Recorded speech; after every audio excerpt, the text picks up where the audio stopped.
Mel and Dan are high school sweethearts. They stayed together through college and are in their final year now. This seemingly perfect couple is 6 years old. They are cute. They are in love. Mel is an aspiring elementary school teacher. She has a mother living in Houston. Dan's mother is her neighbor. Dan wants to have a career in music. He is doing an internship at a reputable record company and is hoping to land a job in the same company in near future. Mel has her career goals and her social circle. Dan has a good footing in his field and with his friends, but they plan to stick together in Austin no matter what and never be apart. Dan and Mel are at a club, partying and drinking late at night. Dan leaves early. Mel stays back for a little longer with her friend Jessica. They get drunk and have a little chat. Mel is exulting in her relationship, which is 6 years old. Jessica is impressed. She asks Mel to drop her home. Mel gives her a ride home and then heads to Dan's. It is almost morning now. Dan asks her about last night. Dan is mad at her for driving while she was heavily drunk. Mel says she isn't that drunk and it is okay. Dan asks her to call him when she is drunk instead of driving. She says she doesn't want to disturb him. She is capable enough to take care of herself. Mel gets offended and gets up to leave in anger. Dan stops her as she is still tipsy and shouldn't be driving.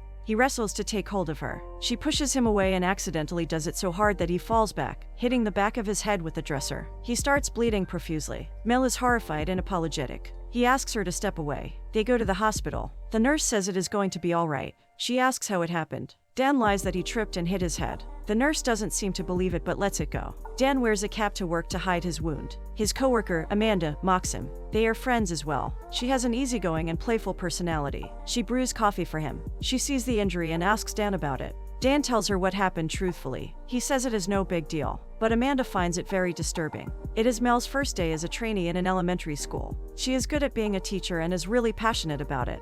The kids seem to love her too. Dan is having a party with people from the record company. Amanda is there too. They are having drinks. They have a musician over. The company is planning to open an extended office in New York soon. Dan is enjoying being around these folks who share an interest in music. They set up sky lanterns. Mel is having drinks and smoking with her friends. Her friends don't like Dan's friends from the record company. Mel agrees. She says she feels uncomfortable around them. Then her friends start suggesting to her how she should date guys besides Dan. Mel says she is happy with Dan and doesn't need anyone else. Her friends say she will get bored soon by being with one guy for this long. One of them says Mel can try watching to bring fun to her relationship. We can see Mel's friends are a bad influence, but she doesn't seem to realize it. Mel is at Dan's place. She is watching as her friends suggested. It clearly is the first time for her. She looks uncomfortable. She slams the laptop shut as soon as Dan enters. He opens the laptop to show her some music videos. He sees what she has been watching. He laughs and says her friends are stupid to make her do this. They don't need anything new. They are doing fine with each other. Dan and Mel are having lunch with Dan's mother, Joanne.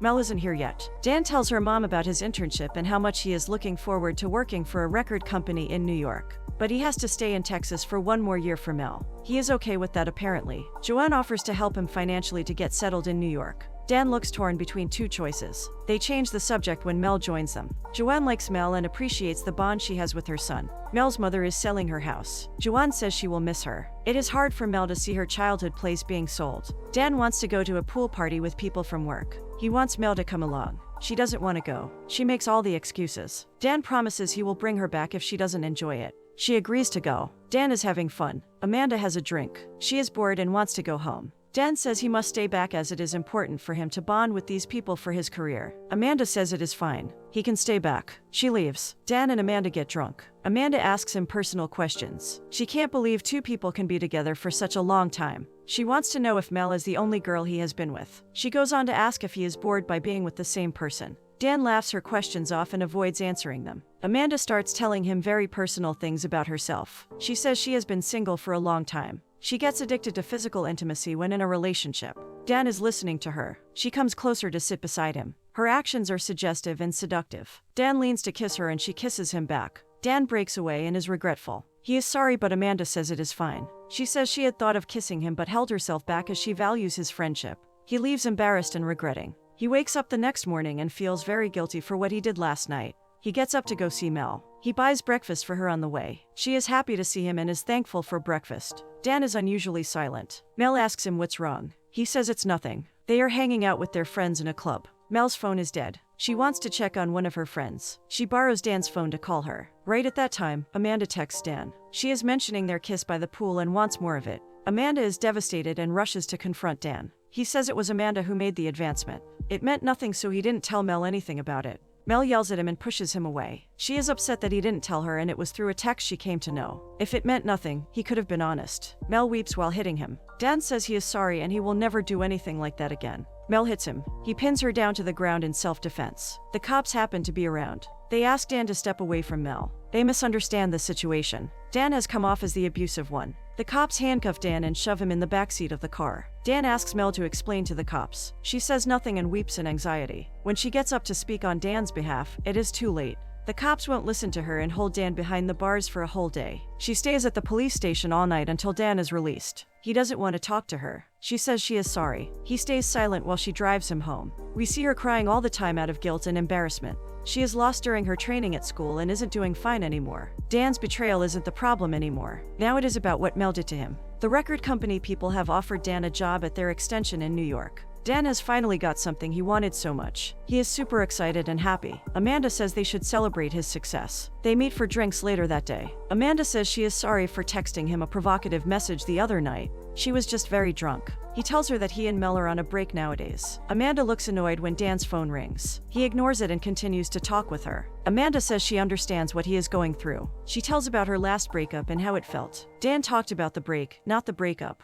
Amanda says she doesn't want to be a problem for Dan and Mel, but she clearly is trying to be the one. Other co-workers join them and they do karaoke. Amanda dedicates a song to Dan and pulls him to the stage to sing along. Meanwhile, Mel's friends want her to come to a party with them. She doesn't want to go out. She is waiting for Dan to call her and talk to her. Jessica says she should forget about Dan for tonight and have fun. She refuses to get out. Her friends leave without her. Mel sends a voicemail to him to call him back. She decides to join her friends at the party, so she goes. She meets some new people there. One is Will. They drink too much and dance. Mel throws up. Jessica and Will take her home. Jessica gets back to the party while Will stays at Mel's. Mel is drunk and dozing off. He makes her drink some water to feel better. She touches his fingers and asks her to lie down by her side. She isn't in her senses at the moment. Will is. He lies by her side and fondles her. Mel pushes him off on realizing what she is doing. She yells at him, asking him to get out. She sits there sobbing and gasping for breath in panic. She calls Dan, who is at the club doing karaoke. He rushes to find her weeping. She roughly tells him what happened without giving fine details. He holds her and calms her down. They sleep together that night. Mel is going to Houston to help her mom pack up before selling the house. Dan goes with her. They do the packing together and share sweet romantic moments, overcoming the rough patch they had. They giggle while recalling their first time together in Mel's house. Mel carries on the packing with her mom while Dan goes to meet his mom next door. Dan tells the good news to Joanne. He is confused about what to do, whether he should take the job in New York or stay back with Mel. Joanne says she respects what he and Mel have, but he can't compromise his career like this. She doesn't want him to regret it afterwards. Dan is feeling really stressed, being in a dilemma. This job is what he wants, but it will cost him his love life. He doesn't know what to choose and what to leave behind. They reach back to Austin. Dan tells Mel about the job. She is happy to hear that, as she always wanted it for Dan. But on learning that it is in New York, she is mad at him for putting their relationship second. Dan says they will do long distance and stay in contact. It is just a matter of 1 year. Mel can graduate and join him in New York. Mel doesn't want him to leave. He thinks they know each other long enough to make this work. Mel is angry at him for not sticking to their plan to stay together. She says he is being selfish. Dana wants her to be happy for him instead of reacting this way. He says she loses her cool all the time and never gives him space. Her clinginess is exhausting him. Mel yells at him and wants him to leave. He slams the door behind him and she bangs the table in frustration. A little later, she regrets her behavior and calls him. He doesn't pick up. Her friend asks her to calm down and give him space for a day. Dan goes home and calls Amanda to come over. Amanda plays a song while Dan is trying to muster the courage to do what he intended. He comes closer to Amanda, who won't resist. They spend the night together, making out. The next morning, Amanda gets up to leave when Mel enters Dan's room. Mel has come to apologize to Dan and tell him that she is okay with doing long distance. She has brought breakfast for him as well. She is stunned to see Amanda there. Amanda quickly leaves. Mel picks up something to aim for Dan in anger. He ducks and it hits the window, shattering the glass on the floor. Dan restrains her by holding her arms. She says she hates him and slaps him. She wouldn't stop hitting him. He holds her back and is almost about to punch her. He punches the door instead. She furiously pushes him away. His feet bleed. He whimpers in pain. Mel is aghast and apologetic once again. He is in the hospital. She comes to see him and says she is embarrassed about what she did. He asks her to sit closer to him and tells her that he is sorry. He loves her and he will not take this job. He will stay with her. Mel says he should take the job. Dan claims that he can't go on without her. Mel asks him to look her in the eye and say he really wants to spend the rest of his life with her. Dan looks at her, but nothing comes out of his mouth. He says he is sorry and sobs. Mel has got her answer. She is in tears and can see that 6 years have gone by, wasted.